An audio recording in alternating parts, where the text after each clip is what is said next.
नमस्ते। जोहार। दोस्तों रेलवे जो है बहुत बड़ा बदलाव कर दिया है। रेलवे ने अपने नियमों में दोस्तों 5 बड़े बदलाव कर दिए हैं। जी हाँ दोस्तों, बता दें 5 बड़े बदलाव आप लोगों को जानना बहुत ही जरूरी है अगर आप रेलवे में सफर करते हैं तो। आइए जानते हैं दोस्तों ये कौन-कौन से बदलाव किए हैं, रेलवे ने ऐसा क्यों किया, सब कुछ बात करेंगे दोस्तों। अभी तक हमारे चैनल को सब्सक्राइब नहीं किए हैं तो देर क्यों कर रहे हैं, तुरंत सब्सक्राइब करके बेल आइकन प्रेस कर लीजिए। आइए जानते हैं दोस्तों ये 5 बदलाव के बारे में। तो सबसे पहले हम लोग बात करते हैं दोस्तों रेलवे के बारे में, जो 5 बड़े बदलाव हुए हैं। जी हाँ दोस्तों, बताते हैं रेल यात्रियों के लिए जो है 5 बड़े जो है अपडेट हो चुका है। प्रधानमंत्री नरेंद्र मोदी जी देख सकते हैं 5 उंगली यहाँ पे दिखा रहे हैं, यानी 5 बड़े बदलाव जो है प्रधानमंत्री मोदी ने कर दिया है। ये हमारी रेलगाड़ी है दोस्तों, भारत की रेलगाड़ी देख सकते हैं। भारत की रेल जो है लाइफ लाइन माना जाता है रेल को, जो है क्योंकि इसमें जो है करोड़ों लोग पर डे आना जाना करते हैं, इसलिए भारत की जो है लाइफ लाइन इसको बोला जाता है रेलवे को। किसको बोला जाता है? रेलवे को। नए नियम आ चुके हैं, प्रधानमंत्री मोदी जो है नए नियम ले आए हैं। तो जो लोग रेल में सफर करते हैं ये पांचों नियम जानना उनके लिए बहुत ही जरूरी है, वरना आप जो है फंस सकते हैं किसी भी कारणवश। तो आइए जानते हैं पांचों बदलाव के बारे में, एक एक करके हम लोग बारी बारी से जानेंगे दोस्तों। ये अपडेट बहुत ही जरूरी है। तो सबसे पहले हम लोग बात करेंगे दोस्तों क्या क्या बदलाव हुए हैं रेल यात्रियों के लिए। तो बारी बारी से हम लोग जान लेते हैं। ये जानते हैं 5 बड़े बदलाव के बारे में। बात करते हैं दोस्तों, तो रेलवे ने जो है अपने यात्रियों के लिए बहुत बड़े बदलाव कर दिए हैं, टोटल 5 बदलाव। तो रेलवे ने यात्रियों की सुविधा और व्यवस्था के लिए जो है कई नए नियम जो है लागू कर दिए हैं। ऐसे में दोस्तों खास करके जो है वेटिंग लिस्ट के संबंध में जो है लागू हो चुका है, जो कि 1 जून से जो है वेटिंग लिस्ट वाले यात्रियों को स्लीपर और एसी कोच में जो है यात्रा करने की जो है अनुमति नहीं होगी। अगर दोस्तों आप जो है स्लीपर कोच में यात्रा करते हैं या फिर एसी में, अगर आप वेटिंग लिस्ट में हैं, आप बहुत सारे लोग होते हैं उससे टिकट ले लेते हैं, वही वेटिंग लिस्ट में रह जाते हैं। क्योंकि टिकट आजकल जानते हैं रेलवे में कंफर्म होता नहीं है और कंफर्म ना ही टिकट मिलता है। खास करके दोस्तों भारत में जो है त्योहार जब होता है, जब दुर्गा पूजा होता है, होली होती है, दिवाली होती है, तब टिकट आपको जो है मिलता ही नहीं है। हमेशा टिकट काटने जाएंगे 200 300 400 वेटिंग में मिलता है। ऐसे में दोस्तों अगर आप वेटिंग टिकट कटाते हैं तो बता दें कि वेटिंग टिकट वाले के लिए 1 जून से जो है वेटिंग लिस्ट वाले ना तो स्लीपर में जो है सफर कर सकेंगे और ना ही ये एसी में यात्रा कर सकेंगे। उनकी अनुमति अब जो है हटा दिया गया है। अब उन्हें केवल और केवल कहाँ पे करना होगा? जनरल कोच में ही यात्रा करनी होगी। तो ये बहुत बड़ी दोस्तों बहुत बड़ा बदलाव हो चुका है।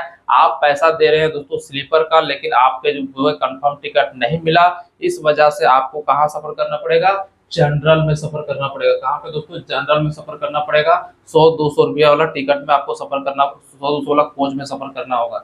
बात करते हैं यदि कोई यात्री जो है वेटिंग लिस्ट के साथ जो है स्लीपर या एसी कोच में बैठा पाया जाता है तो उसे टीटी उसे जो है जुर्माना लगा सकता है या उसे अगले स्टेशन में उतार सकता है। नियमों में ये मुख्य बदलाव है सबसे बड़ा। तो दोस्तों अगर आप भी जो है वेटिंग टिकट लेकर के कभी अगर एसी में से बैठ जाते हैं या फिर आप जो है स्लीपर में बैठ जाते हैं और आपके पास वेटिंग टिकट है, भले ही आपका स्लीपर का टिकट है लेकिन वेटिंग है, तो अगर आप बैठते हैं तो आपको टीटी जो है जुर्माना लगा सकती है 500, 1000, 2000 रुपए, या फिर अगले स्टेशन में आपको गट्टा पकड़ के उतार देगा। इस बात को ध्यान रखिएगा। तो हमेशा वेटिंग टिकट वाले और जब तक कंफर्म नहीं होता है कभी भी स्लीपर एसी में सफर नहीं कीजिएगा। ये सबसे बड़ा जो है पहला नियम यहाँ पे रेलवे ने लागू कर दिया है। बात करते हैं दोस्तों सबसे पहला नियम दोस्तों, तो वेटिंग लिस्ट वालों के लिए जो है सबसे बड़ा पहला नियम है, जो लोग वेटिंग टिकट में सफर करते हैं उनके लिए सबसे बड़ा बदलाव हम लोगों ने यहाँ पे पहले देखेंगे। ठीक है, सबसे बड़ा बदलाव तो अब हो चुका है पहले की अपेक्षा दोस्तों। तो सबसे पहले बात करते हैं तो वेटिंग लिस्ट टिकट अब जो है केवल जनरल कोच में ही मान्य होगा। तो जो टिकट आप दोस्तों लेंगे, काहे ना आप स्लीपर का ले रहे हैं, एसी का ले रहे हैं, लेकिन जब तक कंफर्म नहीं हुआ है तब तक क्या मान्य रहेगा? जनरल कोच का ही मान्य रहेगा। देखिए यहाँ पे दिया हुआ है जनरल कोच का ही मान्य होगा, यानी आप जनरल में ही आपको सफर करना पड़ेगा। इस बात का ध्यान रखिए, कंफर्म टिकट नहीं मिलता है तो। ये सबसे पहला बड़ा बदलाव है दोस्तों, बहुत ही बड़ा बदलाव। सेकेंड बदलाव हम लोग यहाँ पे देखते हैं दोस्तों। सेकेंड बदलाव आ चुका है स्लीपर और एसी कोच के लिए। जो लोग स्लीपर और एसी कोच में सफर करते हैं उनके लिए भी बदलाव आ चुका है। क्या बदलाव आया है? तो वेटिंग लिस्ट वाले जो है यात्री स्लीपर और एसी कोच में ही यात्रा नहीं कर सकते हैं। जी हाँ दोस्तों, बता दें स्लीपर और एसी कोच में यात्रा नहीं कर सकते हैं अगर आपके पास जो है वेटिंग लिस्ट का टिकट है। तब क्या लिखा हुआ है? वेटिंग लिस्ट वाले यात्री। तो वेटिंग लिस्ट वाले यात्री ध्यान दीजिएगा, अगर आपका जो है वेटिंग में टिकट है तो आप ना सफर कर पाएंगे स्लीपर में और ना ही सफर कर पाएंगे एसी में। कहाँ करना होगा? तो जनरल कोच में ही सफर करना होगा। इस बात को आप कान में डाल लीजिए, वरना आपको भारी भरकम जो है जुर्माना देना पड़ेगा रेलवे को। आगे बात करते हैं दोस्तों, तो जुर्माना में दोस्तों क्या क्या करना होगा, कितना जुर्माना देना होगा अगर आप जो है वेटिंग टिकट लेकर के स्लीपर एसी में चढ़ते हैं। तो जुर्माना की हम लोग बात करें दोस्तों, तो स्लीपर कोच में यात्रा करने पर जो है आपको 250 रुपये तक का जो है जुर्माना देना होगा। कितना होगा? 250 रुपये तक आपको जुर्माना देना पड़ेगा अगर आप जो है एसी कोच में सफर करते हैं। तो वही बात करते हैं दोस्तों, तो लग सकता है वही, जबकि एसी कोच में जो है सफर करेंगे दोस्तों तो आपको 440 रुपये तक का जो है जुर्माना लगेगा। तो अगर आप स्लीपर कोच में सफर करेंगे वेटिंग टिकट लेके तो 250 रुपये जुर्माना ले रहा है। कितना ले रहा है? 250 रुपये। लेकिन जब एसी कोच में चढ़ जाएंगे वही टिकट को लेकर के, या फिर एसी टिकट भी आप लेके चढ़े हैं वेटिंग वाला, तो ही आपको जो है 440 रुपये का जुर्माना लगेगा। क्योंकि आपके पास तो एसी का टिकट है लेकिन कंफर्म नहीं है, वेटिंग है, इस वजह से जो है 440 रुपये का जुर्माना आपको रेलवे को देना पड़ेगा, वरना आपको अगला स्टेशन में गट्टा पकड़ के उतार देगा। आगे बात करते हैं दोस्तों, तो नियमों में और क्या बदलाव हुआ है, और भी अन्य नियम लागू हुआ है दोस्तों। तो अन्य नियम की हम लोग बात करें तो रेलवे में जो है जनरल टिकट के नियमों में भी बदलाव किया गया है। तो अगर आप जनरल टिकट में सफर करते हैं तो उसमें भी बदलाव किया है। क्या बदलाव किया है? तो जैसे कि दोस्तों जनरल टिकट की जो है वैधता अब केवल 3 घंटे तक ही सीमित होगी। तो अगर आप जनरल टिकट लिए हैं और सोच रहे हैं कि हम दिन भर आज सफर कर लेंगे, तो ये जो है संभव नहीं है। इसकी वैलिडिटी को घटा दिया है रेलवे ने। रेलवे अब 3 घंटा तक ही जो है इसका माइंड रहेगा। यानी आप जनरल टिकट लिए हैं और स्टेशन में बैठे हुए हैं और सोच रहे हैं कि एक ट्रेन आया, इसमें सीट नहीं है, इसको छोड़ देते हैं, फिर दूसरा में बैठेंगे, फिर वो भी छोड़ देते हैं, तीसरा में बैठेंगे, इस तरह सोचेंगे कि हम सुबह टिकट लिए शाम को सफर करेंगे, तो अब वो नहीं चलेगा। वैलिडिटी कर दिया है कितना? मात्र 3 घंटा।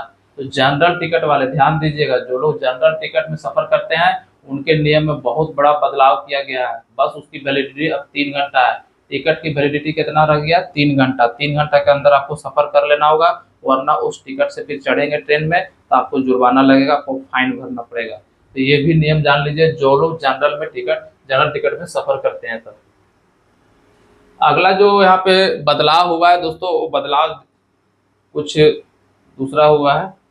तो अगला बदलाव हुआ है एडवांस रिजर्वेशन पीरियड को लेकर के। जो लोग एडवांस रिजर्वेशन करते हैं ना, जो लोगों को त्योहार में घर जाना रहता है, होली, दिवाली, छठ में, तो वो लोग पहले बुकिंग कर लेते हैं टिकट 3 महीना, 4 महीना, 5 महीना पहले। उनके लिए ये खबर है। तो खबर क्या है दोस्तों? एडवांस रिजर्वेशन पीरियड को जो है 120 दिन से घटा करके अब कितना कर दिया है? 60 दिन तक ही कर दिया है।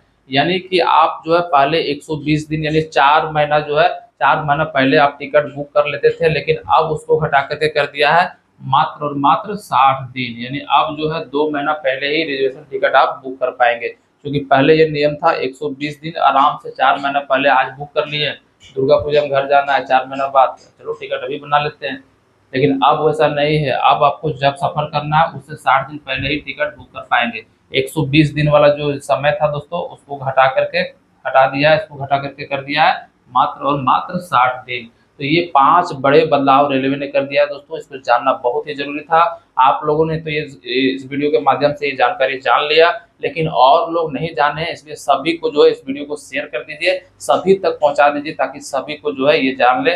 न तो वरना उनको जो है जुर्माना भरना पड़ सकता है और अगला स्टेशन में उनको गट्टा पकड़ के टीटी उतार भी सकती है। इस बात को ध्यान रखिएगा। वीडियो कैसा लगा हमें कमेंट बताइएगा। अगर और भी जानकारी चाहिए तो आप कमेंट कीजिएगा, कमेंट में हम आपको बता देंगे। बाकी मिलते हैं अगले वीडियो पे, तब तक के लिए जय हिंद।